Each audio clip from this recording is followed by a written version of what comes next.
Bonjour tout le monde. Je voulais faire suite à ma première capsule sur la réparation de la carrosserie. En fait, le bas de porte ici sur le Sprinter 2007. Ça s'applique à n'importe quel véhicule, évidemment. Puis, dans le fond, hier, on a terminé la journée en appliquant la première couche de mastic de finition. Puis là, on va la sabler. Pour sabler, si vous n'avez jamais sablé, ben même si vous avez un petit peu d'expérience, je ne vous conseille pas d'aller tout de suite vers des outils comme ça, là, électriques, ou des sableuses qui ont des trop petits pads, même si c'est à main. Ça prend une bonne longueur de pad. Le meilleur pad, c'est un pad qui est fait comme ça, on va voir. Là. Ça ressemble un peu à un rabot. On va avoir une poignée ici. Il y a une autre poignée un peu comme la poignée d'un aiguine ici, comme ça. Puis ici, il y a une couche de caoutchouc. Mais bon, moi j'en ai pas, là. Puis des fois, c'est comme pas si facile pour tout le monde de trouver ça. Fait que moi, ce que j'aime utiliser, c'est ça. Ça se trouve facilement à la quincaillerie. C'est un peu court, mais ça reste que c'est mieux qu'un petit pad qui est la moitié de la longueur.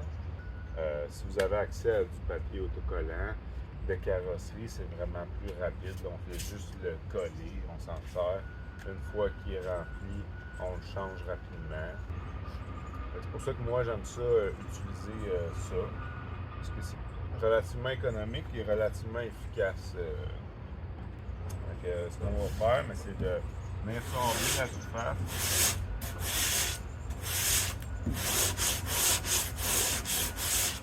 On n'est pas obligé d'y aller de façon tout à fait parallèle avec le bas de la porte ou du panneau qu'on coupe.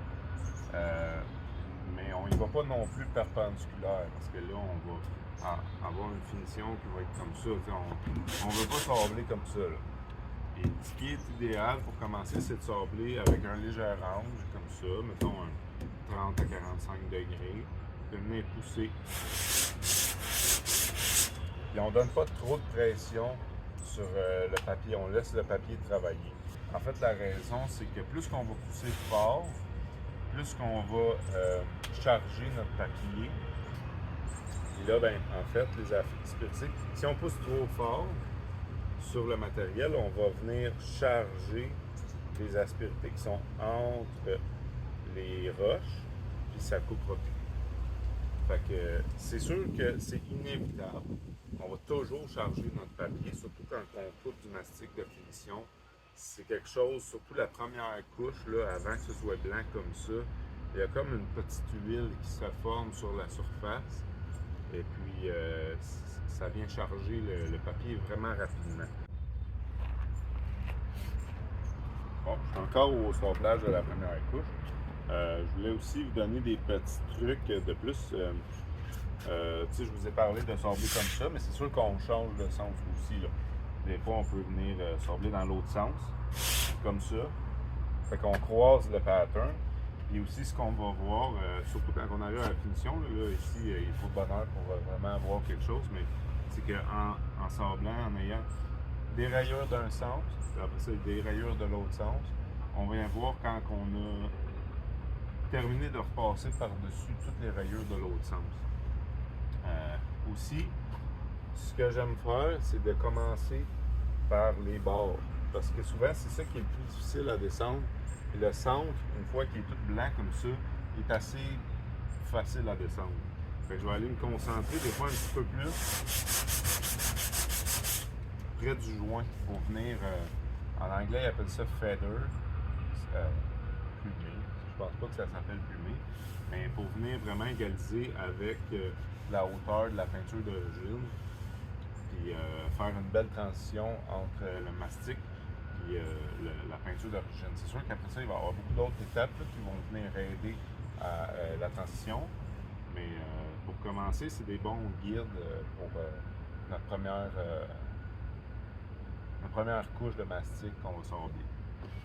Aussi, des bons indicateurs qu'on est rendu trop loin, qu'il faut arrêter de sabler à certains endroits, c'est quand on voit le métal Là, ici, je vois le métal. Là, c'est pas si grave parce qu'on est vraiment sur le rebord. Et c'est normal qu'il y ait tout le temps un petit peu plus de pression qui se fait sur les rebords. Puis qu'on va voir rapidement le métal, qu'on va traverser le métal, le mastic proche des bords. Fait que là, je sais que j'ai encore trop de matériel ici. Mais ici, par rapport à là, mais ici, je commence à voir l'après qui est en dessous de la peinture. Ici, je commence à voir mon métal. Fait que je sais que j'ai probablement un petit creux ici par rapport à ces deux côtés-là. Fait que ça, c'est mes deux points les plus hauts. Ça veut dire qu'il va falloir que je remplisse cette partie-là probablement, ou du moins que j'arrête d'en enlever.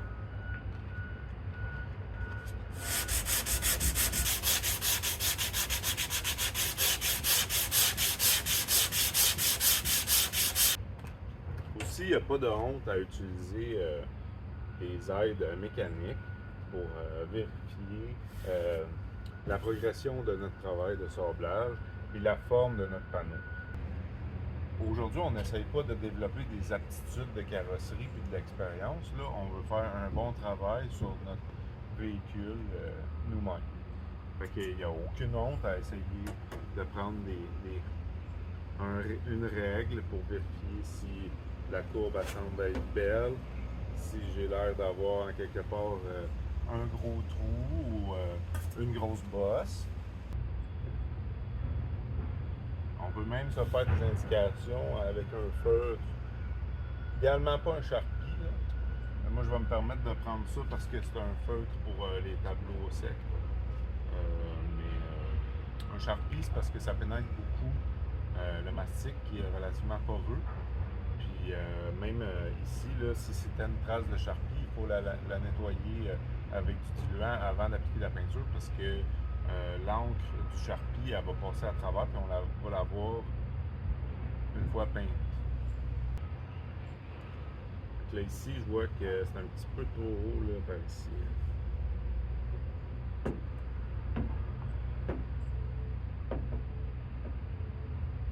ici, là.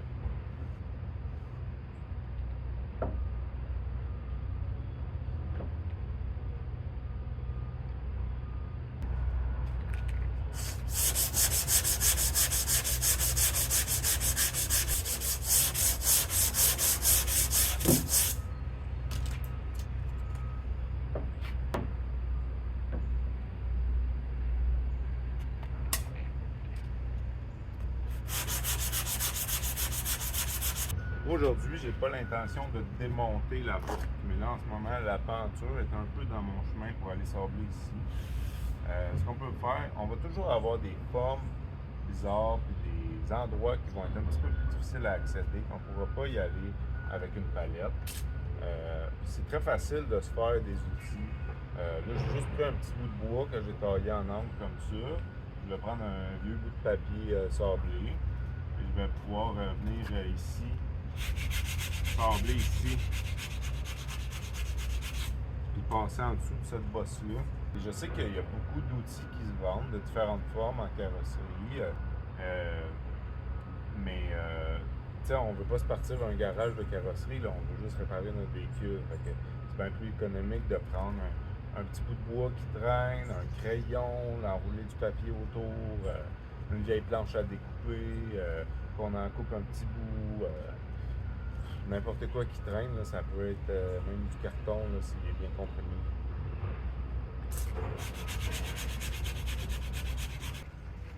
Si vous avez accès à de l'air comprimé, c'est très pratique pour enlever la poussière qui peut être dans les porosités du mastic des carrosseries. Avant de faire la prochaine couche, c'est important de tout vider les aspérités de la poussière de mastic pour assurer la bonne adhérence de la prochaine couche. Maintenant, je vais procéder à la deuxième couche de mastic de finition qui, je l'espère, va être la dernière. Ça va vraiment bien, je suis vraiment content. Je pense que je vais seulement avoir besoin de mettre une autre couche de mastic. Puis après ça, je vais avoir fini, mais surprenez-vous pas à avoir à mettre plusieurs couches, voire 5, 6 couches, surtout quand c'est la première fois. Il n'y a pas de honte là. L'important, par exemple, c'est d'avoir un minimum de mastic sur le panneau. Donc ici, je vois du métal, ici, je vois du métal, ici, je vois du métal, ici, je vois que je suis sur le bord de passer à travers. Je sais que si je descends plus bas, je vais sûrement avoir des problèmes d'être obligé d'en rajouter, mais on ne veut pas voir encore du mastic partout où on en a mis, surtout pour la première couche, parce que on va savoir que là, on a rajouté une bonne épaisseur de mastic partout. Et ça, on ne souhaite pas ça. Donc, on veut pas épaissir le panneau là, autant que possible. Ce qu'on cherche, c'est de la finition. Fait qu'ici, probablement qu'avec le travail de tôle que j'ai fait, j'avais peut-être un petit creux sur le rebord de la tôle. C'est pour ça que j'ai du mastic encore jusque là. Puis ici, ben on sait, la soudure, elle est là, en dessous. Puis on sait que c'était creux, là, en dessous de ça. Fait que ça, c'est normal que ce soit bien rempli. Mais souvent, une réparation comme ça se peut qu'il n'y ait plus du tout de mastic ici, qu'il y en ait seulement une bande ici. Celui-là, il est liquide. Il est un petit peu plus liquide qu'un mastic qu'on prend dans un gallon. Puis il va avoir moins tendance à faire des bulles, mais vous n'avez pas besoin de ça absolument.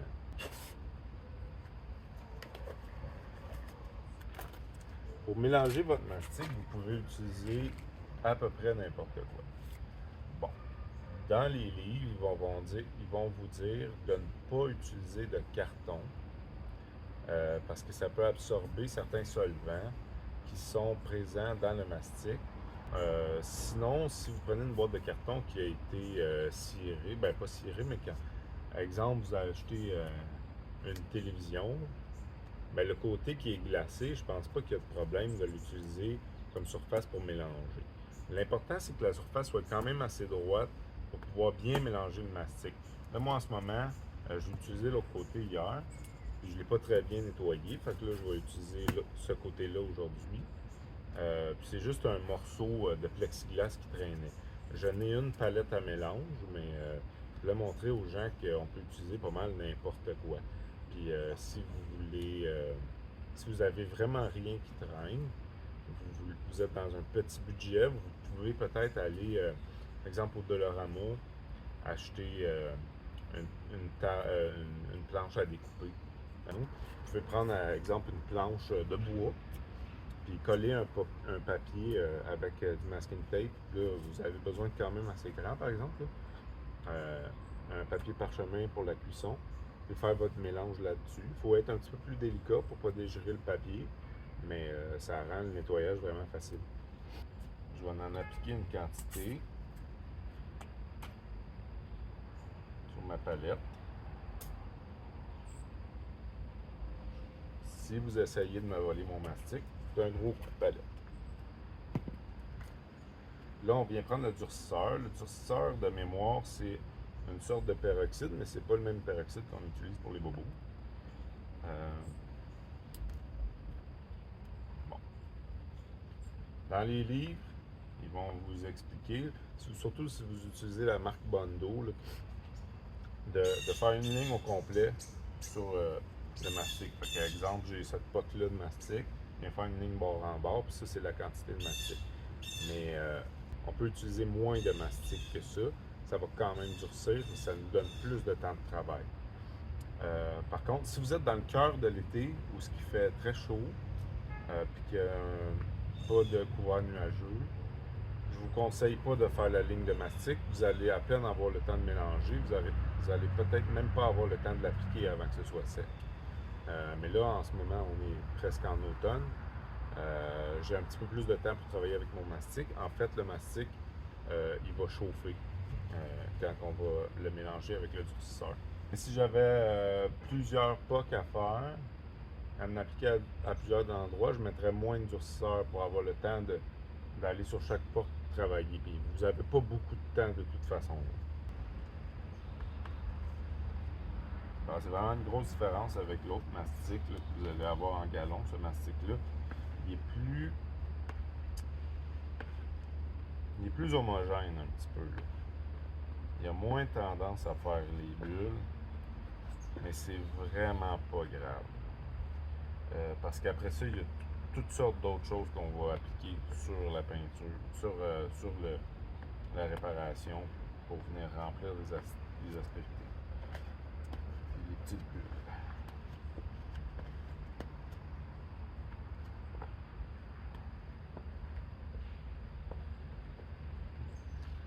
Là, ici, j'avais aussi une petite réparation de plus que je pouvais faire. J'ai décidé de la faire. J'espère que je vais avoir assez de mastic.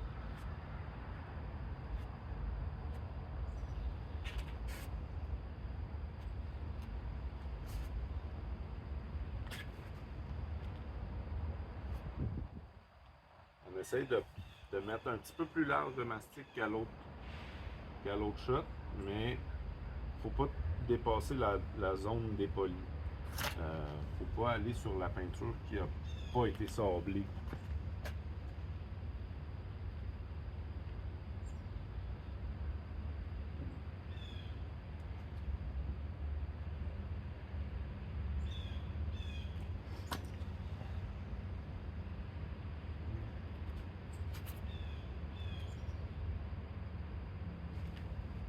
Moi, j'ai dépoli un petit peu plus loin là, avant d'appliquer ma deuxième couche.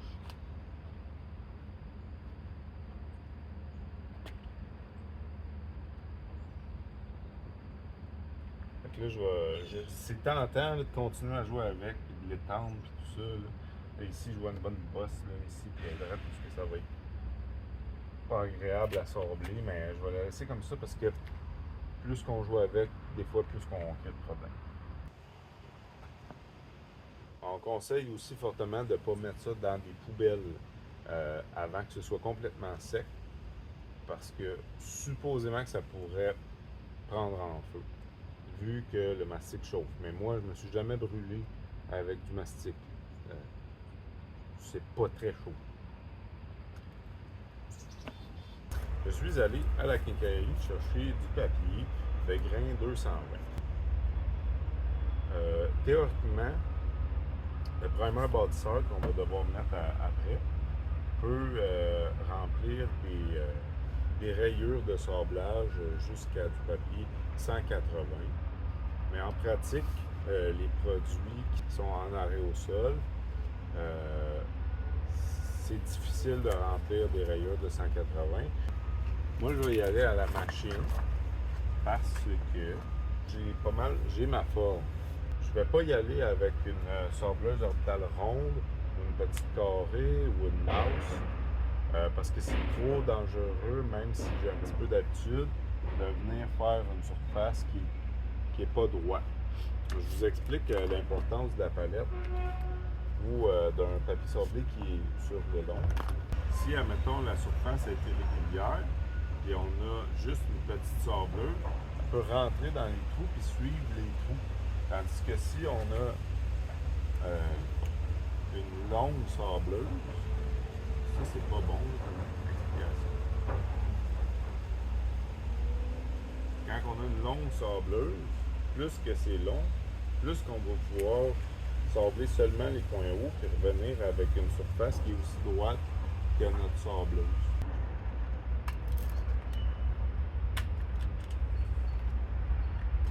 Si vous souhaitez vous procurer une sableuse, vous voyez ça, c'est une sableuse de la marque Ryobi. C'est une sableuse qui n'est pas dispendieuse, mais vous n'êtes même pas obligé d'aller dans le neuf. Si vous avez des brocantes près de chez vous ou même les petites annonces, vous pouvez en trouver pour 5-10$ une sableuse qui fonctionne avec des tiers de feuilles. Si vous en trouvez une qui fonctionne avec les demi-feuilles, c'est encore mieux. Le seul avantage des sableuses qui sont récentes, c'est que souvent le système pour venir fixer la feuille est un petit peu plus facile que les vieilles sableuses où des fois il faut dévisser des morceaux.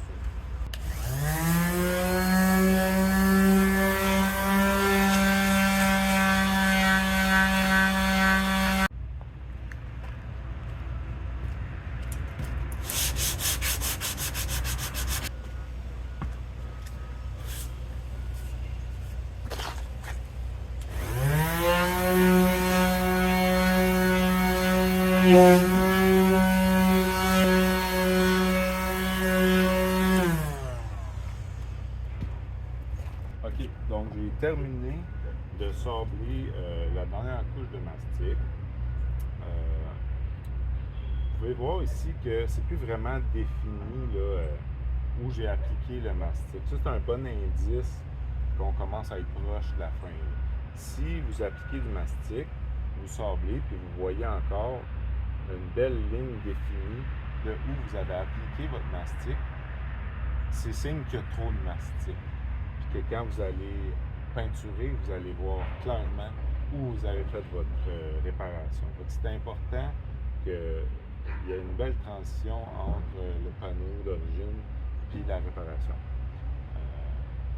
C'est pour ça ici, on voit un peu de métal là, puis un peu de métal là, puis un peu de métal ici, parce que c'était les points qui étaient un petit peu plus hauts, puis on est allé enlever le maximum de mastic pour avoir encore une belle forme, mais qu'une fois peint, la réparation soit invisible. OK, maintenant on est à l'application des différents apprêts. Donc là, on a deux apprêts. Comme on a du métal qui est nu, on va avoir besoin d'un apprêt de mordançage. Dans le fond, celui-là, il est marqué auto-mordançage ou en anglais self-etching. Ça, c'est un apprêt qui est fait pour adhérer au métal puis le sceller. Ça, c'est un apprêt que je vais appliquer seulement où ce que je vois du métal. Ici, là, sur le bord.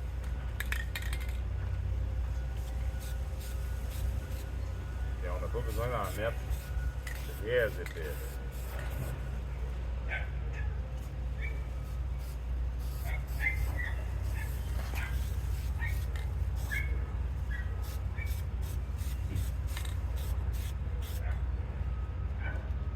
Une fois qu'on va être satisfait que cet après-là, ce premier après-là est assez sec, on va appliquer l'autre après, que vous voyez celui-là est marqué filler. Fait que ça, c'est vraiment celui qui va venir remplir toutes les rayures de sablage. Puis on va pouvoir le sabler encore, puis l'en réappliquer jusqu'à temps qu'on ne voit plus de rayures de sablage. Après ça, seulement après ça, on va être prêt à appliquer la peinture. OK. Bon, là, j'ai appliqué ma couche d'après mastic. Bon, ici, j'ai eu un petit problème technique avec ma caméra. Avec la chaleur du soleil, le téléphone s'est arrêté. Donc, j'ai perdu le la vidéo où ce que je sablais l'après qui est remplisseur, si on veut. Mais en fait, cet après-là, on va le sabler avec du papier 600, souvent à l'eau. Fait qu'on va appliquer de l'eau, puis on va pas le sabler avec notre main. On va prendre un petit pad qui se vend, exemple Canadian Tire. On va enrouler le papier 600. Ça peut être 800, ça peut être 400, c'est correct en autant que c'est du papier à l'eau. Puis on va sabler la fleur d'orange dans le fond. Puis on va descendre on va voir aussi si on a des rayures de sablage qui paraissent encore. Là, on peut réappliquer encore de l'après, puis ressabler jusqu'à temps qu'on n'ait plus de rayures de sablage ou peut-être d'autres petites imperfections. Sinon aussi, ce qui peut nous aider, c'est de faire ce qu'on appelle un guide coat. C'est de prendre une bombe aérosol d'une couleur contrastante avec le gris de l'après. Puis on fait juste une fumée par-dessus le primer. Ça va sécher vraiment vite. Puis là, quand on va sabler, ben, ça va rentrer dans tous les creux. Puis on va voir très facilement si on a assez sablé, puis si on a assez rempli toutes les égratignures. Je vais appliquer ma deuxième couche.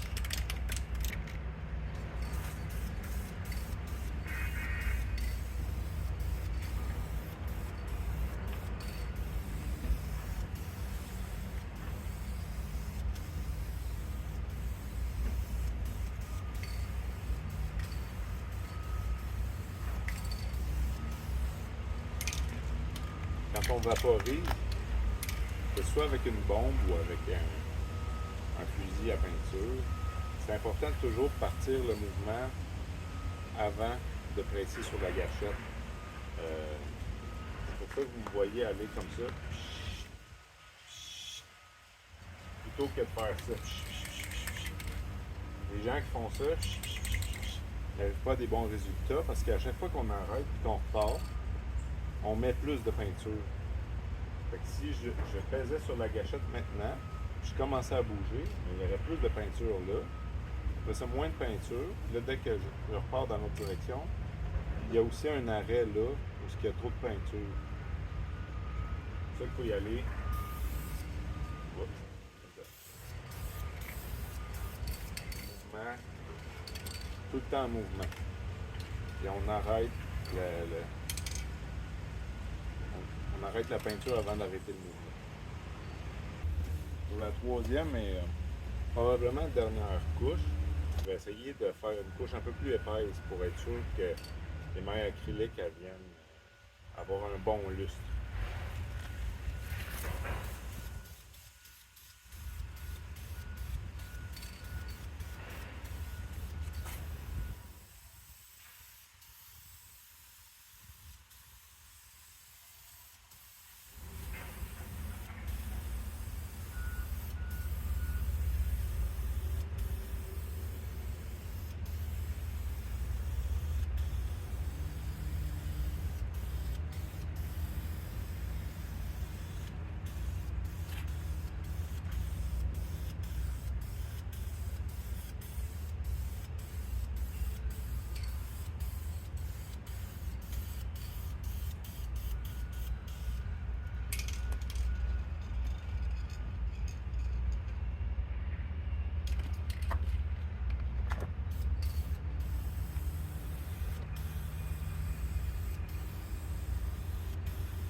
Donc on voit ici, la réparation est terminée. Il y a quelques petits défauts, mais ça reste une réparation qui va être durable dans le temps. Ce qui resterait à faire, c'est d'aller appliquer un anti-rouille à l'intérieur de la porte alors qu'elle est démontée. Il va falloir aller graisser l'intérieur de la porte pour s'assurer que ça ne rouille pas à nouveau, comme c'est du métal neuf. Puis on peut voir ici que je suis allé appliquer une peinture. La qualité de finition que vous voulez faire à l'intérieur, ben c'est propre à vous. Ça dépend toujours de l'utilisation du véhicule. Ce qui est important, c'est qu'ici, le joint, il reste bon parce que c'est lui qui vient s'appuyer sur le joint de caoutchouc. Mais ici, c'est pas vraiment grave. On veut seulement que ce soit... On veut pas empêcher les gouttières de fonctionner. Puis à part de ça, c'est pas très important. Ici, même si on se met de côté, on voit que la forme, elle est assez belle. C'est peut-être une petite affaire carrée ici, là. C'est quand même une tôle que j'ai repliée puis j'ai fait maison. Puis sinon, ben, si on compare avec l'autre côté, tu sais, c'est très semblable. Et voilà.